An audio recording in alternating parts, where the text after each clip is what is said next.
David, welcome to BYU Sports Nation. That was really good. That guy went over 43. So I'm glad to be second place on the all-time 43 list. We did feature you, and credit to Zach Hicken, one of our student production assistants, in the countdown video, which is new this year, which is awesome on Twitter.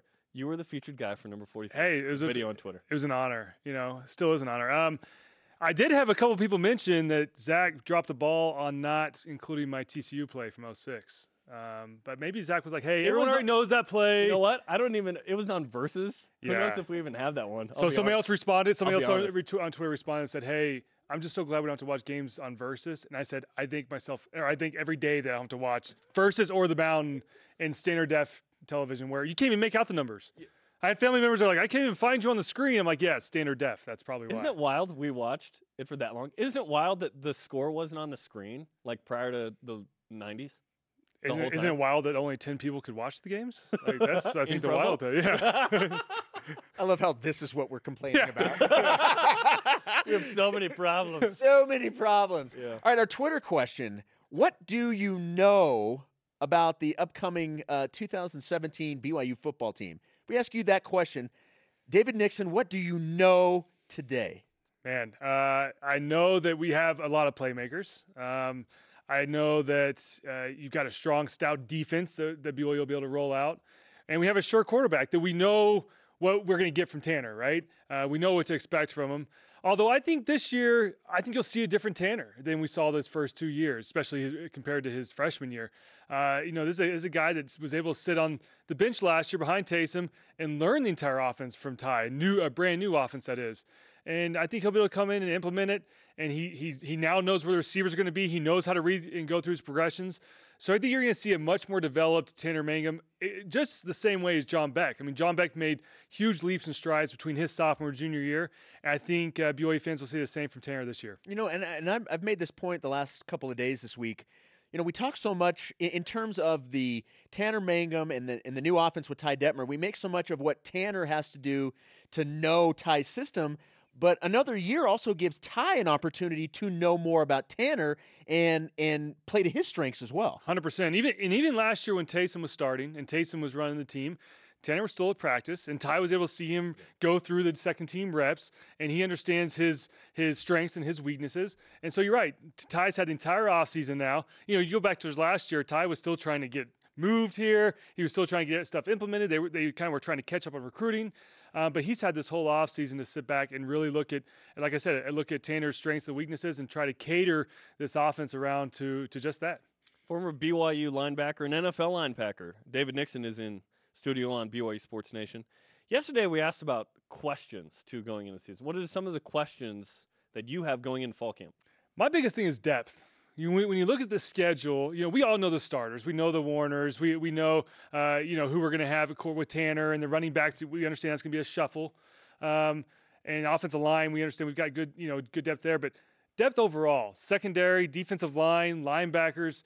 Because when you look at the schedule and how brutal the schedule is, your depth's going to be tested. When you're playing LSU, your twos better be ready. They're going to be coming in a couple series to give those first stringers a rest. And then you look at Utah. I mean, you hope that BYU has a depth because no question guys are going to get banged up against LSU.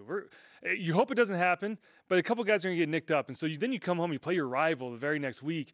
And if you don't have that depth developed, if you don't have those guys that are locked in and ready, I mean, that Utah game, man, that could be a tough game if you have a couple guys go down, right? And then Wisconsin. I think emotionally and physically, that's going to be And then just another crazy. Top 10 team in the country coming to your house. Yeah, it's not that big. No, exactly. You got to have depth. And so that's my biggest thing is we've seen a lot of guys transfer to BYU. We've seen a lot of missionaries come home that were big-time players pre-mission.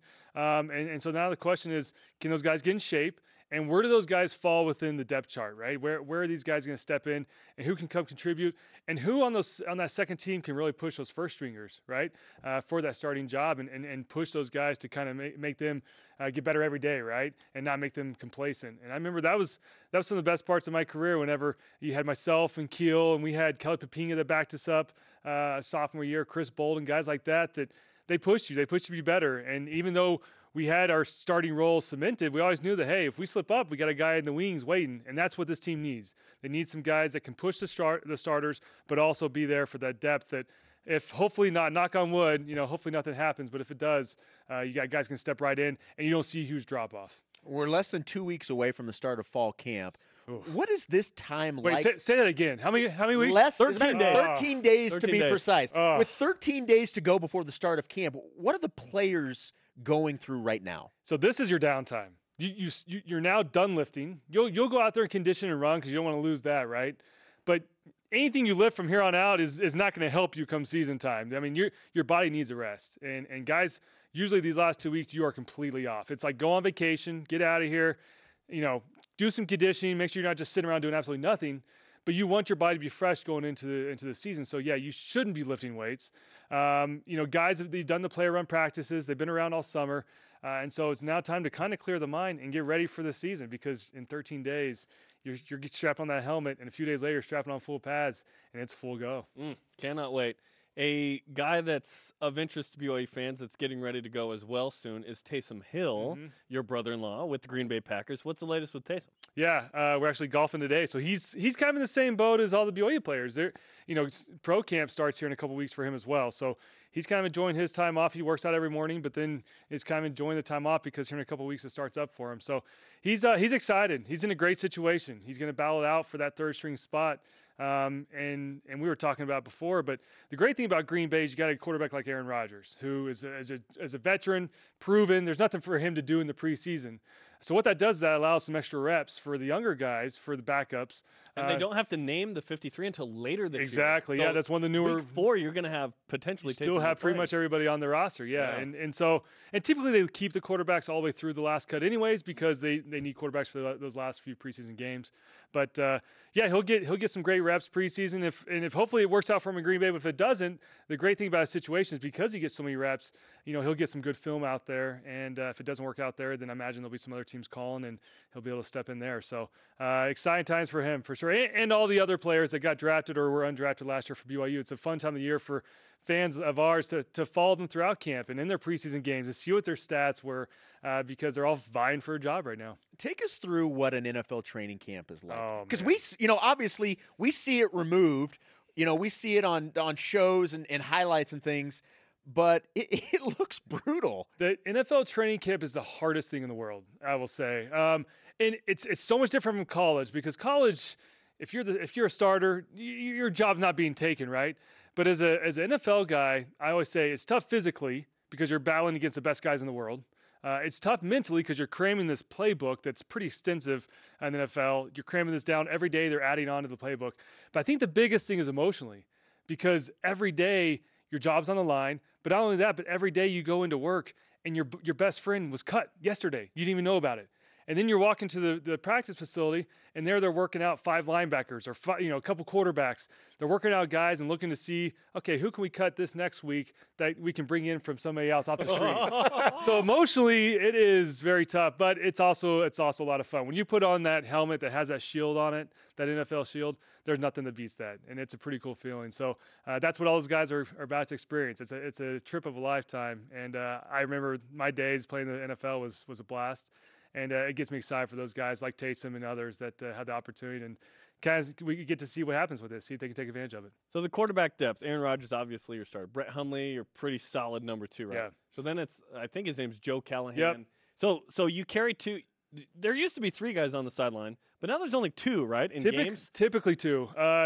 The Packers are a little different because if you recall last year, Aaron Rodgers got hurt. He hurt his calf, and they were scrambling to find that third-string guy because Joe Callahan, who's the third string right now, had left and got picked up on another team, and so they were scrambling. So word is that this year they're going to probably carry at least 3 on the roster. That's good for Taysom. Which is good. Yeah, that third string will most likely be the scout team quarterback during the season as well, but he'll be on the roster and you get those checks. So that's kind of all that matters. So he's basically battling with Joe Callahan to exactly make the team. To make the team. Yeah, to make the team. So he's in a good spot. And listen, when Taysom's in a battle, I'll put my money on him. I think he's got a good shot. So it'll be fun to see how that all plays out. I'm actually headed out for the last preseason game they have against the Rams, and go watch him out there and see how he does. So it'll be be a fun ride for the next month or so. Hey, as long as you're back for countdown to kickoff, everything's cool, man. I checked with you. Yes, and it's you all did. good. Yes, you did. It's all It good. is Jerem approved. It is Jeremy approved. No, he's a good employee.